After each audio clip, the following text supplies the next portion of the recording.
चलिए दोस्तों, कैसे हो आप लोग। तो दोस्तों मैं आप सभी का स्वागत करता हूं आपके अपने प्रतिगिरी कॉमर्स एकेडमी पे। दोस्तों आज हम लेकर आ चुके हैं आपके लिए आपका जो थर्ड चैप्टर, इसका नाम है डिमांड एनालिसिस। जी हाँ दोस्तों, अब ये जो हम थर्ड चैप्टर पे आ गए। थर्ड चैप्टर जो आपको दो पार्ट में डिवाइड किया गया, एक पार्ट ए और एक पार्ट बी। आज हम पार्ट ए कवर करेंगे, पार्ट बी जो है हम नेक्स्ट लेक्चर में क्या कवर करेंगे। अब ये बता दो आपको, ये दूसरी बार रिकॉर्ड हो रहा है क्योंकि टेक्नोलॉजी इश्यू, टेक्निकल इश्यू की वजह से जो वीडियो रिकॉर्ड हुआ था इससे पहले वो जा चुका है। तो चलिए स्टार्ट करते हैं। अब सबसे पहली चीज हम यहाँ पे ये देखेंगे, डिमांड होता क्या है। डिमांड कुछ नहीं, डिमांड एक डिजायर है जो बैक किया जाता है विलिंगनेस प्लस एबिलिटी टू पे बैक फॉर अ कमोडिटी। मतलब अगर मैं क्या करूं, अगर मुझे ये प्रोडक्ट खरीदना है तो सबसे पहली चीज होना चाहिए, डिमांड इस प्रोडक्ट की तभी कहलाएगी जब मेरे अंदर ये इच्छा है कि मैं इसे खरीदना चाहता हूं, साथ ही साथ मेरे अंदर इच्छा ये भी है कि मैं इसके लिए पे करना चाहता हूं। मुझे इसे खरीदना है, साथ ही साथ मेरे अंदर इच्छा ये भी कि मैं इसको पे भी करना, इसके लिए जो भी अमाउंट होगी उसको मैं पे भी करूंगा, और साथ ही साथ मेरी एबिलिटी होनी चाहिए पे करने की। ठीक है, तो अभी क्या हो, डिमांड कहलाएगा। इनकेस अगर इनमें से एक भी चीज अगर गायब रहती है तो वो क्या कर पाएगा, वो डिमांड कहलाएगा। जैसे फॉर एग्जांपल अगर बोलता हूं बेगर है, यानी भिखारी एक बेगर है, वो ड्रीम कर रहा है क्या, एक फरारी खरीदने की। चलो ठीक है, मैं मानता हूं कि वो क्या करना चाहता है, उसकी डिजायर है, ठीक है, वो ठीक है। अब वो अमाउंट पे करने के लिए भी रेडी है, जो भी अमाउंट है फरारी की वो भी पे करने के लिए, लेकिन उसकी एबिलिटी है पे करने के लिए नहीं, तो वो डिमांड कहलाएगा क्या, नहीं कहलाएगा। समझा। Demand is equal to desire plus willingness plus ability plus ability to pay for a commodity. समझा। चलो अब डिमांड जो है दोस्तों, अब आपका एक इंडिविजुअल डिमांड होता है और एक आपका क्या होता है, एक आपका मार्केट डिमांड होता है। इंडिविजुअल डिमांड मतलब क्या होता है, इंडिविजुअल डिमांड, इंडिविजुअल मतलब एक डिमांड मतलब क्या होता है, desire plus ability plus willingness to pay for a commodity. तो वही होता है, मतलब किसी एक बंदे की डिमांड क्या है, एक बंदे की desire plus willingness plus ability क्या है, एक कमोडिटी को परचेज करने के लिए एक गिवन प्राइस पे करंट पीरियड में, तो उसी को हम लोग क्या बोलते हैं, डिमांड बोलते हैं। देखो यहाँ पे लिखा हुआ है, individual demand is the quantity of a commodity demanded by consumer at a given price during a given period of time. क्या बोला गया है, इंडिविजुअल डिमांड क्या होता है, एक क्वांटिटी होती है कमोडिटी की जो एक बंदा क्या करता है, लेता है। एक बंदा क्या रखता है, एक बंदा क्या करता है, रेस करता है एक particular given period of time में। जैसे ये 10 रुपया था, 10 रुपए की क्या मिल रही है, शक्कर मिल रही है। For example if I take 10 रुपए की शक्कर मिल रही है, हाँ 10 रुपए की शक्कर मिल रही है। अब 10 रुपए की जब शक्कर है तो कितना खरीदा है, 1 किलो खरीदा है। तो ये क्या, एक बंदे की डिमांड है, एक बंदा 1 किलो खरीदा है। दो बंदे होते तो और खरीदते, लेकिन एक ही बंदे की हम बात करें तो ये यही क्या होता है, इंडिविजुअल डिमांड होता है, यानी एक पर्सन की डिमांड। अब इंडिविजुअल डिमांड शेड्यूल क्या होता है, इंडिविजुअल डिमांड शेड्यूल क्या होता है, एक टैबुलर रिप्रेजेंटेशन होता है जो क्या दिखाता है, किस तरह से अलग अलग क्वांटिटीज क्या परचेज की जाती है एक अलग अलग प्राइस में गिवन पीरियड ऑफ टाइम में। उसी को हम लोग क्या बोलते हैं, एक आपका इंडिविजुअल डिमांड शेड्यूल बोलते हैं। मतलब यही होता है, समझ में आ गया। चलो अब चलते हैं नेक्स्ट स्लाइड पे। अब नेक्स्ट स्लाइड पे अगर मैं बात करूं तो आपका आता है मार्केट डिमांड। और मार्केट डिमांड क्या होता है, मार्केट डिमांड यही होता है जो जितने भी कंज्यूमर, जैसे फॉर एग्जांपल 4 कंज्यूमर्स मार्केट पे प्रेजेंट है। अब 4 कंज्यूमर्स ने फॉर एग्जांपल 10 रुपए प्राइस चल रहा है, तो एक ने 5 खरीदा, एक ने 4 खरीदा, एक में वापस 4 खरीदा, एक ने वापस 5 खरीदा और एक ने 6 खरीदा। तो ऐसे टोटल अगर, तो इनकी डिमांड कितनी थी, 5 4 6 5 की क्या इनकी डिमांड थी। तो इसका जब मैं टोटल करता हूं तो कितना होता है, 20 होता है। तो इसी को हम लोग क्या बोलते हैं, मार्केट डिमांड बोलते हैं। क्या बोलते हैं, मार्केट डिमांड बोलते हैं। देखो यही लिखा है, market demand is the total demand for commodity from all the consumers at a given price during a given period of time. सही बोला, मैंने 10 रुपया प्राइस रखा था, टोटल कंज्यूमर्स की जो डिमांड थी उसको मैंने टोटल किया और मेरा मार्केट डिमांड क्या आ गया, यही लिखा हुआ है। देखो कंज्यूमर ए बी सी, ये क्या कमोडिटी की प्राइस कितनी, 10 रुपए। ठीक है, 10 रुपए में 5 10 15 खरीदा तो कितना हो गया, टोटल 30 हो गया। तो मार्केट डिमांड क्या हो गया, 30 होगा। समझा। तो यही है मार्केट डिमांड शेड्यूल, सेम है। मार्केट डिमांड शेड्यूल क्या होता है, एक टैबुलर रिप्रेजेंटेशन होता है जहां पे वो क्या रिप्रेजेंट करता है, डिफरेंट क्वांटिटीज जो कि डिफरेंट क्वांटिटीज जो परचेज की जा रही कंज्यूमर द्वारा एक अलग अलग प्राइसेस पे एक गिवन पीरियड ऑफ टाइम में, उसी को हम लोग क्या बोलते हैं, मार्केट शेड्यूल बोलते हैं, मार्केट डिमांड शेड्यूल बोलते हैं दोस्तों। समझा।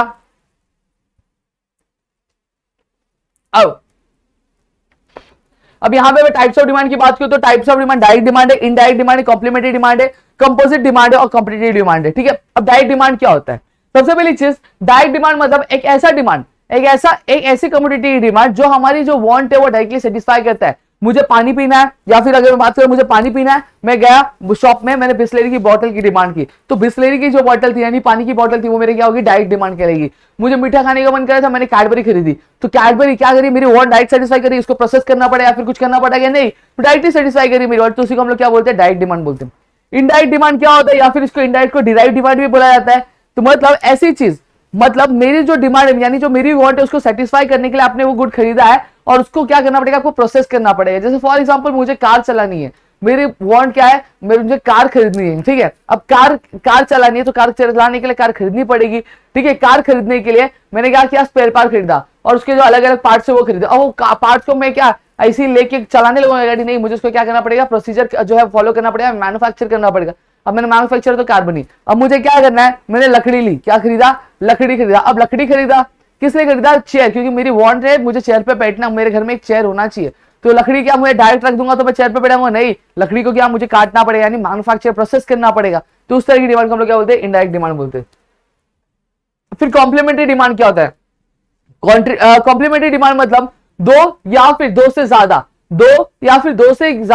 गुड्स जब एक साथ आके क्या एक पर्टिकुलर वांट सेटिस्फाई करते हैं, उसी को हम लोग क्या बोलते हैं, आपका कॉम्प्लीमेंट्री डिमांड बोलते हैं। जैसे अगर मैं बात करूं, मुझे क्या चलानी है, कार चलानी है, तो कार चलाने के लिए सबसे पहली चीज जो एक जरूरी रहता है वो कार चाहिए रहता है, और दूसरी चीज जो चाहिए रहती है वो पेट्रोल चाहिए रहती है। अगर कार है पेट्रोल नहीं है तो चलेगा क्या, पेट्रोल है लेकिन कार नहीं है तो चलेगा, मेरी वांट सेटिस्फाई हो रही है क्या, नहीं। तो ये दोनों चीजें मिलकर आके क्या करी है, मेरी जो वांट है वो सेटिस्फाई करी। जैसे मुझे लेक्चर रिकॉर्ड करना है तो मुझे कैमरा चाहिए, इलेक्ट्रिसिटी चाहिए, मुझे पैनल चाहिए, मुझे माइक चाहिए, मुझे ब्लेजर चाहिए, फिर उसके बाद मेरा मार्कर चाहिए, ऐसे करके मुझे अलग अलग चीजें चाहिए रहेंगी, ठीक है। फिर ये जाके जो मेरे लेक्चर रिकॉर्ड करने की वांट है उसको सेटिस्फाई करी। इन केस अगर मेरा माइक नहीं रहेगा तो मैं लेक्चर रिकॉर्ड कर पाऊंगा, नहीं कर पाऊंगा, क्योंकि मेरी वांट सेटिस्फाई नहीं हो रही है, समझा। फिर आता है आपका कंपोजिट डिमांड। कंपोजिट डिमांड मतलब क्या होता है, एक ऐसी कमोडिटी की डिमांड जो कि अलग अलग यूजेस के लिए क्या अलग अलग वर्ड्स क्या सेटिस्फाई करती है एक पर्टिकुलर टाइम पे। जैसे फॉर एग्जांपल इलेक्ट्रिसिटी के अल्टरनेटिव यूज है, टीवी चला सकते हो, कंप्यूटर चल रहा है, पैनल चल रहा है, कैमरा चल रहा है, ठीक है, आपकी मोबाइल की चार्जिंग उसी से होती है। फिर उसी बाद अगर बात करूं पानी, तो पानी भी क्या बहुत अलग अलग सेवरल यूजेस के लिए यूज किया, तो उसको composite demand. Competitive demand, T और कॉफी, क्या होता है, टी और कॉफी। अब हमने टी पिए और कॉफी भी पिए, ठीक है, ये क्या होता है, आपके सब्स्टिट्यूट गुड्स एक दूसरे के लिए। तो ठीक है, इस तरह के जो गुड्स होते हैं उसको हम लोग क्या बोलते हैं, आपके कॉम्पिटिटिव डिमांड बोलते हैं।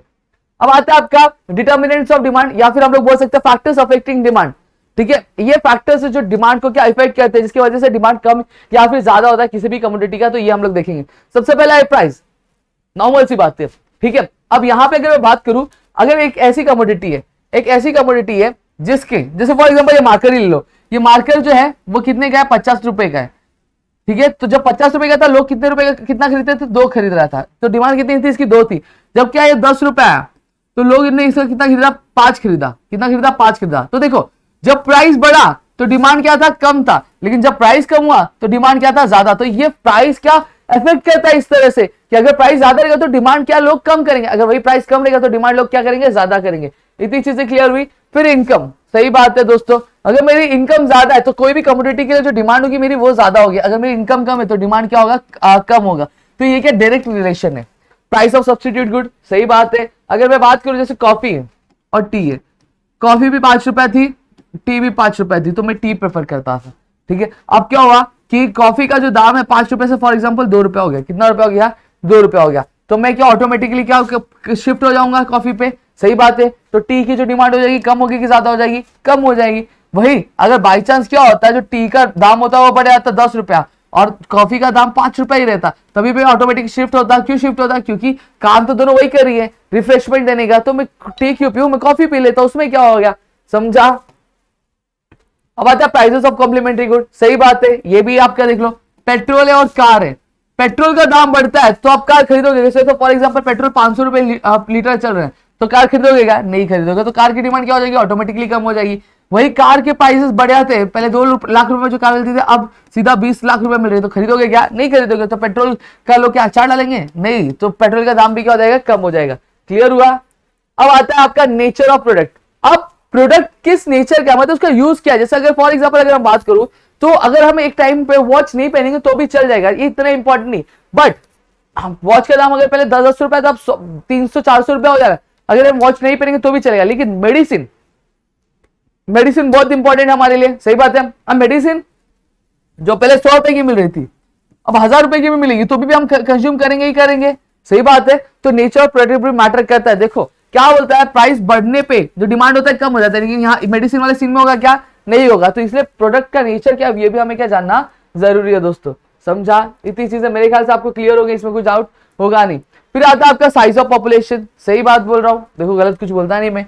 पहले क्या हुआ करता था, पहले फॉर एग्जांपल 10 लोग हुआ करते थे, तो एक शॉप से क्या करते थे, 10 लोगों का राशन यानी 1-1 किलो, एक दिन में 1-1 किलो लोग रोज खरीदते थे। तो दिन का कितना जाता था, दिन का जो आपका चावल जाता था वो कितना जाता था, 10 किलो जाता था। अब जो पॉपुलेशन बढ़ गया, अब 20 लोग आ गए, प्राइस अभी भी 40 रुपए ही है, पहले भी 40 रुपए थी, अब 20 लोग आ गए, तो अब कितना जाने लगा, 20 किलो जाने लगा। सही बात है, एक दिन का। तो प्राइस तो वही है, प्राइस कम ज्यादा हुआ क्या नहीं, तो ये भी फैक्टर्स के अफेक्ट करते हैं। क्लियर है? चलो एक्सपेक्टेशन, अब एक्सपेक्टेशन अबाउट फ्यूचर प्राइसेस देखते हैं। देखो, अगर मुझे ऐसा लग रहा है कि कोई भी कमोडिटी से, फॉर एग्जांपल हमारी मम्मियां होती है, ठीक है, अगर उनको लगता है कि जैसे कांदा अगर फॉर एग्जांपल अभी 50 रुपए किलो है, अब मम्मी को लग रहा है कि और मम्मी आज 50 रुपए किलो, तो आज 2 किलो खरीदने वाली थी, ठीक है, लेकिन मार्केट में यार पता चल रहा है कि कांदे का दाम और कम होने वाला, 30 रुपए किलो होने वाला, तो मम्मी 2 किलो खरीदेगी क्या? नहीं, शायद आधा किलो खरीदेगी। क्यों? क्योंकि मम्मी को लग रहा है कि आगे जो है प्राइस कम होने वाला है। तो इसी वजह से ये भी पैटर्न क्या अफेक्ट करता है डिमांड का। तो आज डिमांड कितना हो गया, कम हो गया, 1.5 किलो सीधा कम हो गया। क्लियर हो गया? तो ये आपका होता है। फिर उसके बाद आता है आपका एडवर्टाइजमेंट। सही बात है दोस्तों, प्रोडक्ट की एडवर्टाइजमेंट किस तरह से की जा रही, वो भी क्या आपके डिमांड को बहुत ज्यादा अफेक्ट करता है। फिर उसके बाद टेस्ट, हैबिट, फैशन, ये भी आपको करता है। हैबिट, जैसे अगर बात करूं अल्कोहल की अगर हैबिट होगी या फिर ड्रग्स की किसी को हैबिट होगी, तो दाम कितना भी बढ़ जाए लोग उसको क्या खरीदने ही वाले हैं। ठीक है, कम हो जाए तो भी लोग खरीदेंगे, ज्यादा हो जाए तो भी क्या खरीदने ही वाले। फिर लेवल ऑफ टैक्सेशन, अब जीएसटी आया, जीएसटी क्या करता है, किसी प्रोडक्ट का दाम जो है बढ़ गया, किसी प्रोडक्ट का जीएसटी की वजह से दाम घट गया, तो ये जो इफेक्ट कहीं ना कहीं होता है। सही बात है, तो ये भी आपके गुड्स की डिमांड में क्या इफेक्ट करता है। और बाकी सारे जो अदर फैक्टर्स जैसे क्लाइमेटिक फैक्टर्स, ये सारी चीजें भी क्या इफेक्ट करती है डिमांड को। चलो अब आगे बढ़ते हैं लॉ ऑफ डिमांड। अब लॉ ऑफ डिमांड की अगर बात करूं तो दोस्तों, तो लॉ ऑफ डिमांड दिया गया था आपके प्रोफेसर अल्फ्रेड मार्शल द्वारा, उनके बुक प्रिंसिपल ऑफ इकोनॉमिक्स, जो कि पब्लिश हुई थी आपके ईयर 1890 में। अब ये क्या एक्सप्लेन करता है, ये प्राइस और जो क्वांटिटी डिमांड है उसका जो रिलेशन किस तरह से, उसके बारे में हमें क्या एक्सप्लेन करता है दोस्तों। इतनी चीजें क्लियर हुई, कुछ डाउट है? अब स्टेटमेंट ऑफ लॉ, अब statement of law of demand अगर मैं बात करूं, देखो according to professor Alfred Marshall ने दिया था, तो other things being constant, higher the price of a commodity, smaller is the quantity demanded, lower the price of a commodity, larger is the quantity demanded। क्या बोला गया, अगर किसी भी कमोडिटी की प्राइस अगर ज्यादा है तो उसकी क्वांटिटी डिमांडेड क्या कम होगी, अगर वही किसी भी कमोडिटी की प्राइस कम है तो क्वांटिटी क्या ज्यादा होगी। मैंने बताया जब ये क्या 50 रुपए का मिल रहा था तो लोग क्या खरीद रहे थे, लोग जो है उसको एक खरीद रहा। फॉर एग्जाम्पल मैं बात करता हूँ, जैसे फॉर एग्जाम्पल अगर मैं बात करूँ कि अगर मैं आपको ये जो पेन 50 रुपए का दे रहा हूँ तो आप शायद एक खरीदोगे, लेकिन यही पेन अगर मैं आपको 10 रुपए का दे रहा हूं तो आप कितना खरीदोगे, 5 खरीदोगे। सही बात है, तो यही चीज है, देखो प्राइस ज्यादा था तो क्वांटिटी डिमांडेड क्या कम थी, लेकिन प्राइस कम हुई तो क्वांटिटी डिमांडेड क्या हो गई, ज्यादा हो गई। तो यही एक्सप्लेन किया। आप इसको लर्न कैसे करोगे, हायर, स्मॉलर, लोअर, लार्जर, ये लर्न कर लो। फिर the price of a commodity और इज द क्वांटिटी डिमांडेड, ये लर्न कर दो, तो आएगा आपका according to professor Alfred Marshall, other things being कौन सा, high the price of a commodity, smaller is the quantity demanded, and lower the price of a commodity, large is the quantity demanded, ये आपको आएगा। ठीक है, अब यहाँ पे एक चीज ध्यान रखना कि अब शेड्यूल पे अगर मैं बात करूं तो शेड्यूल देखो 50, 40, 30, 20, 10, 1, 2, 3, 4, 5 ऐसे ही है। देखो 50 रुपए जब था तो 1 किलो डिमांड, 40 हुआ तो 2, 30 हुआ तो 3, 20 हुआ तो 4, 10 हुआ तो 5 का डिमांड किया जाने लगा। समझ में आ रहा है, तो यही आपका क्या दिया गया है शेड्यूल में। अब यानी जैसे जैसे प्राइस कम हो रही है वैसे वैसे डिमांड क्या हो रहा है, बढ़ रहा है। जैसे अगर नीचे से ऊपर जाओ तो जैसे जैसे प्राइस ज्यादा हो रही है वैसे वैसे डिमांड क्या हो रहा है, कम हो रहा है। क्लियर हुआ, इतनी चीजें मेरे ख्याल से क्लियर हो गई है। और ये जो रिलेशन ये क्या इनवर्स रिलेशन है, इनवर्स रिलेशन क्यों बोला गया, उल्टा रिलेशन है। एक चीज बढ़ रही है तो दूसरी चीज कम हो रही है, दूसरी चीज बढ़ रही है तो पहली चीज क्या हो रही है, कम हो रही है, इसलिए इसको इनवर्स रिलेशनशिप बोला। ये स्टेटमेंट आपको लिखना है, the price and the quantity demanded has an inverse relationship. ठीक है, फिर उसके बाद अगर मैं बात करूं आप ग्राफ कैसे बनाओगे, ग्राफ देखो ये आपको आता ही होगा मेरे ख्याल से, ये आपका y एक्सिस होता है, ये आपका x एक्सिस होता है, जैसे यहाँ पे दिया है। फिर यहाँ पे हम लोग प्लेस करेंगे क्या, प्राइस ऑफ ए कमोडिटी, तो यहाँ पे क्वांटिटी डिमांडेड प्लेस करेंगे। जैसे 50 है तो 50 पे 1 किलो दिया तो मैं यहाँ पे प्लेस करूंगा, 40 पे 2 किलो, फिर ऐसे ऐसे करके प्लेस किया तो फिर मैं इसको ये यहाँ पे क्या लाइन ड्रॉ कर दूंगा। इसके लिए अगर आप बोलोगे तो हम क्या करेंगे, एक स्पेशल अलग से एक वीडियो बना देंगे, तो वहां पे आपको और भी ज्यादा क्या क्लियर हो जाएगा। ठीक है, चलो अब आते हैं अजम्पशन ऑफ लॉ में। अब अजम्पशन ऑफ लॉ क्या है, यानी जो लॉ अजम्पशन क्या होता है, बेसिकली जब भी लॉ कुछ बनाया जाता है तो यहाँ पे क्या रखा जाता है, यहाँ पे बोला जाता है कि अगर सिचुएशन ऐसी रहेगी तभी ये लॉ एप्लीकेबल, अगर सिचुएशन अगर ऐसी नहीं रहेगी तो लॉ एप्लीकेबल नहीं होगा। समझ में आया। अब यहाँ पे अगर मैं बात करूं तो सबसे पहले क्या है, कांस्टेंट लेवल ऑफ इनकम, फिर no change in size of population, price of substitute goods remain constant, price of complementary goods remain constant, no expectation about future prices changes in. मतलब सीधी सीधी बात ये बोली गई है कि लॉ तभी एप्लीकेबल होगा जब ये सारी चीजों में चेंजेस नहीं होगा, सारे जो फैक्टर्स होंगे वो क्या रहेंगे, कांस्टेंट रहेंगे। देखो लिखा है ना इधर कि other factors remain other factors remain equal या फिर अदर फैक्टर्स बीइंग कांस्टेंट, ठीक है।